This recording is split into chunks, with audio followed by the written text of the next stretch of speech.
Binga and Bio have been best friends since they were toddlers. They really loved each other and always shared everything, to the extent of having the same profession. They were both hunters. They hunted animals for years, and it became clear to the villagers that wherever you find Binga, you will surely find Bio, and vice versa. One day, the two friends went to supply bushmeat to a very wealthy man known as Chief Akomalef. They were received warmly by the chief's daughter, Abake, who served them food and palm wine and started chatting with Bio. "You look so handsome," Abake said to Bio. "You are extremely beautiful, my lady," Bio replied. They both started giggling and staring at each other with so much love and interest. After that day, the relationship flourished, and a few months later, Bio got married to Abake. Because Abake came from a wealthy home, Bio also became very rich and lacked nothing. A year after his marriage, his wife Abake gave birth to two bouncing baby boys. It was one piece of good news after another for Bio. About a year later, Binga, his childhood friend, also fell in love with Bisola, the orange seller. They got married not too long after, but had no children. Bio, on the other hand, welcomed another set of twins again with his wife. Binga and his wife Bisola prayed and prayed, but they remained childless. One day Bio, who felt pity for his friend's situation, decided to take Binga and his wife to a popular fertility herbalist who was famous for helping families have children in their village. On getting there, the money required for local testing and herbs was too expensive for Binga to afford, but his kind friend Bio paid for it all. Binga and his wife got tested and were given some herbal drinks to take home. They were asked to return in 2 days for the results of the test. Binga and his wife went to the herbalist after 2 days and were both told that Binga was the source of their childlessness. He had what is known as a low sperm count. This condition meant he wouldn't be able to impregnate a woman easily. "Why me?" Binga cried. His wife Bisola pacified him, and they left the herbalist's place. A week later, Binga's mother came to visit them. Bisola was so glad to see her mother-in-law, and as she rushed to meet her and help her with her luggage, a loud slap landed across her cheek. "You goat!" Binga's mother shouted. Bisola fell on the ground weeping and devastated. "Mama, I am not God. I also want children," Bisola said while crying. "You are just useless. I am sure your womb can only carry stones. Very soon I will bring a new wife for my son." She continued to insult and humiliate Bisola. Throughout all this, Bisola could have easily revealed that her husband was the cause of their childlessness, but she endured all the insults and blame from her mother-in-law. She didn't want to expose her husband. Binga returned in the evening, and his mother continued the insults on Bisola, while telling her son she had found him a very beautiful and fertile wife, who would bear him many children, instead of the empty barrel he called a wife. "Mama, that is enough. I won't let you disrespect my wife in my presence. As soon as the sun rises tomorrow, please return to your husband's house," Binga angrily said to his mother. "She has charmed my son," his mother began shouting. It was hell for Bisola. Anywhere she turned, even the villagers mocked her for not having a child. 5 years into their marriage still, they had no child. One day Bisola was returning from the market carrying so much load. A young boy came to help her with some of the things she was carrying. The boy's mother saw him and rushed out to pull the boy away from helping Bisola. "If you need a child to assist you, why don't you give birth to one?" the woman said. Hot tears began to drop from Bisola's eyes.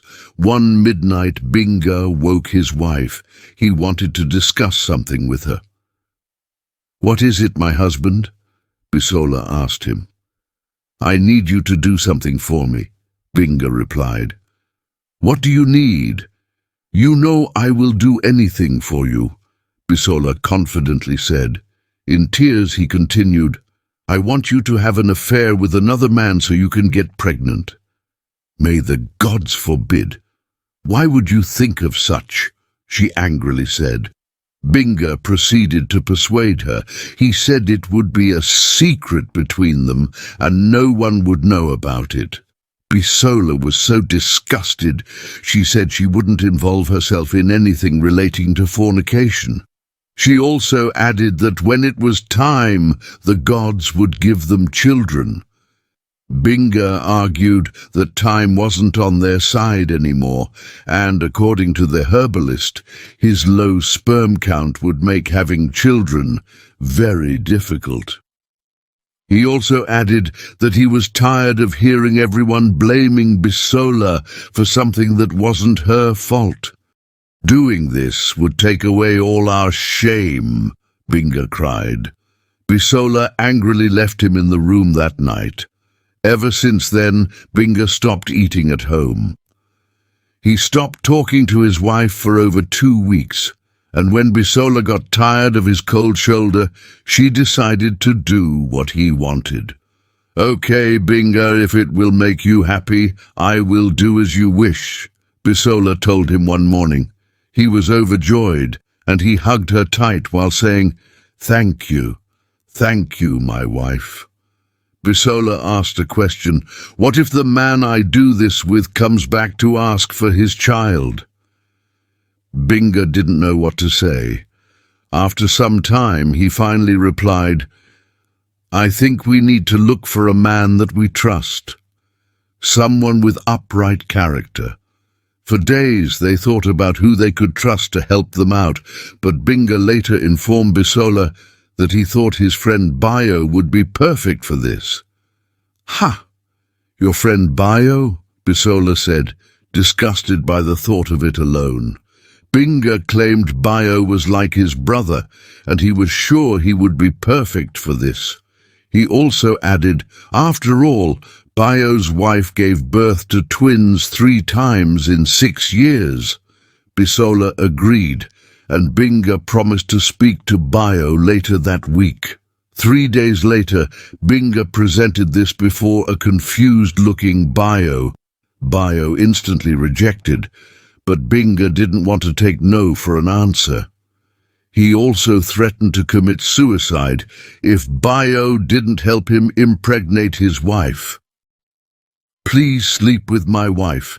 It is only you I trust," Binga said in tears. After days of back and forth, Bio finally agreed to help his friend. Binga excused them, while his friend Bio and his wife Bisola did what had to be done. 2 weeks later, Bisola was confirmed pregnant. Binga was very happy about this news, and when her belly began to grow, it became the talk of the village. After 9 months, she gave birth to a bouncing baby boy. The baby was later named Olayemi. But things took a sad turn. After Olayemi turned 2 years old, Binga began to beat the boy at any given opportunity, even beating the boy for not eating fast enough. Bisola always tried to plead with Binga by reminding him Olayemi was still too young to be treated that way, but Binga would always say, "Are you trying to say he is not my son, or that I don't know what is good for my son anymore?" Bisola always quickly retreated whenever Binga gaslit her this way. As the child grew, Binga's hatred for the boy also grew. When Olayemi turned 7, Binga beat him for playing ball without wearing slippers. He even stepped up his cruelty by putting pepper in the young boy's nostrils. Bisola did nothing about this. She was totally helpless. Olayemi's body was filled with various scars from his father's beatings. As his mother was applying ointments to his wounds one day, he used the opportunity to ask her if Binga was truly his father. Bisola was terrified by this question, but she quickly reassured him, "Why would you think of such a thing? He is your father. He corrects you because he loves you." Olayemi looked so confused as to why his father treated him this way. Days turned to weeks and weeks to months. Olayemi, now 19 years of age, wanted to start an Ankara fabric business. He begged his father for some money, but he refused to give it to him. His mother promised to try her best to get him the money in 3 months, so he just had to be patient. The following week, Binga's best friend Bayo came to visit them with his wife. Abake prepared food for them, and Binga asked Olayemi to go get some drinks for their visitors. He returned with the drinks, placed them on the table, and left to bring some cups. As he got to the sitting room, one of the cups dropped and broke on the floor. "See this imbecile of a boy," Binga shouted in front of the visitors. He immediately slapped Olayemi, kicked him, and hit his head on the wall. Bisola started crying, and even Abake screamed, "Binga, please stop!" But he refused and continued to kick Olayemi. Bayo froze. He didn't know how to interfere. Abake begged him to stop his friend, and as he tried to pull Binga from Olayemi, Binga shouted, "He's my son, isn't he? You have no right to tell me when to stop beating my son." Bayo and his wife Abake left angrily. That evening, when they got home, Abake asked Bayo why he wouldn't talk some sense into his best friend Binga and stop him from abusing his son every time. Bayo cautioned his wife not to interfere in Binga's family matters any longer. "It is not our business," he added. The next day, Abake went back to see Bisola and Olayemi when she knew her husband wouldn't be around. She went with fruits and various healing medicines. She advised Bisola to take the boy away from the house and maybe send him to a relative. "Binga will kill me if I try such a thing," Bisola fearfully said. Olayemi, who was listening to the conversation, also agreed with what Abake had proposed. He begged his mother to let him leave, but she refused. Olayemi looked frustrated. He narrated how his father refused to give him money to start his trade, and now he felt very useless and idle. Hearing this, Abake asked him how much he needed for the Ankara fabric business, and immediately gave him the money with some extra change. He thanked her, and Abake left. Later that evening, Binga saw Olayemi as he was talking to a man who sold Ankara in the village. He immediately knew that for Olayemi to be speaking to that man, he already had some money and might be preparing to start a business. So he rushed to the boy's room and searched everywhere. 5 minutes into the search, Binga found some money under Olayemi's bed, money that looked enough to start a business. He immediately started a fire in the front yard and started burning the money one after the other. Olayemi saw the fire and rushed to the house. He saw his father burning money and ran to check where he kept the money Abake gave him. It was nowhere to be found. "I am finished!" he screamed. He returned to the fireplace and started begging his father to stop burning the money. Binga pushed him away and continued laughing wickedly. Olayemi cried his eyes out as he watched his father burn the money helplessly. Bisola returned from the market and saw her broken son. He narrated what happened and instantly told his mum he would be running away from home. He had had enough of his father's wickedness. Bisola begged him not to leave. She promised to get him some more money. Together they went to sleep. Late in the night, Olayemi packed some of his belongings and left the house. He headed to Abake and Bayo's home. In the morning, Binga went to wake Olayemi to cut the growing grass in the compound, but he was nowhere to be found. He looked everywhere for him to no avail. "Bisola, where is your stupid son?" he asked. Bisola, who was busy cooking, was surprised to hear this, and before she could utter a word, he started beating and kicking her, insisting she must know Olayemi's whereabouts. But Bisola was clueless. She kept on crying and telling Binga she had no idea where their son might be. Olayemi, on the other hand, got to Abake and Bayo's home safely. He met only Abake at home. She received him warmly, and he narrated everything that happened. Abake pitied the boy. She immediately suggested he leave the village as soon as possible. Olayemi agreed, and they decided he would go and stay with Abake's brother in the neighboring village. "You shouldn't travel today, so stay here, and very early tomorrow morning you can leave for my brother's place," Abake added. She brought him food, and Olayemi thanked her. Binga was still looking all over for Olayemi when he thought to ask his wife where the boy got the money to start a business. Bisola lied at first that she gave him the money, but Binga didn't believe her, and he started another round of beating on her. She finally confessed that Abake had given her the money. After this, Binga had a clue where the boy might be. He immediately picked up a cutlass and started running to his friend's place.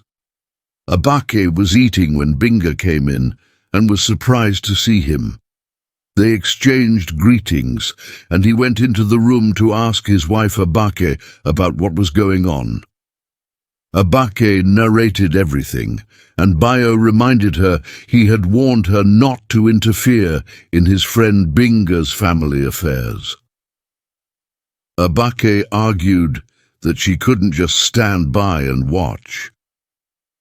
"The entire village keeps watching the way your friend Binga treats his son, and no one has tried to do anything. I am tired of just watching," she added. Bayo was still wrapping his head around the whole issue when they heard a heavy knock on their door. It was Binga. "Bring out that bastard! Bring out my son, or—" Olayemi stopped eating and ran inside the visitor's room. Abake opened the door, and Binga came in, looking around for his son. "Binga, your son is not here," Abake said angrily. Bayo came out, and Binga immediately started shouting at him to bring out his son wherever he was hiding him. "Bayo, if you don't bring out that boy, I will expose you," Binga threatened. "Expose what?" Abake asked, looking confused. Bayo started pleading with Binga, who was smiling wickedly. Bayo tried to go and bring Olayemi out, but his wife blocked the entrance. "I said his son isn't here, let him do his worst," Abake said loud and clear. "I will expose your secrets if you don't bring that boy. I will tell your wife everything," Binga continued to threaten Bayo. "But you begged me to do this as a favor to you, Binga," Bayo replied, almost in tears. At this point, Abake was totally lost in the conversation. She asked her husband what he meant, but he couldn't give her any answer. "You mean you only helped your friend by sleeping with his wife?" Binga fired back. Abake looked at Bayo for answers. He couldn't look at his wife. Let me even say everything. Your husband slept with my wife and even impregnated her, which produced that bastard, that stupid boy Olayemi, Binga added. Abake almost fainted. Believe me, Abake, Binga practically begged me to help him and his wife because they couldn't have any children, Bayo told his wife while frustrated. So you couldn't refuse, right? I begged you to help me sleep with my wife, my own wife. Can you also accept such? You sound like an idiot, Binga mockingly fired back. Olayemi, who heard everything that was said, came out of hiding. So you are my father, yet you watched this monster treat your son like an animal? He asked Bayo in tears. After that day of revelation, Binga started drinking heavily. He became a full-time drunk, and the gist of his inability to impregnate a woman spread across the whole village. Bisola left him, and he was all alone till the end of his life. What do you think later happened? Did Abake forgive her husband Bayo, or would you advise her to forgive Bayo? As for the moral lesson of this story, I would like to know what lessons you have learned from this tale. Don't forget to share this video, like, and subscribe.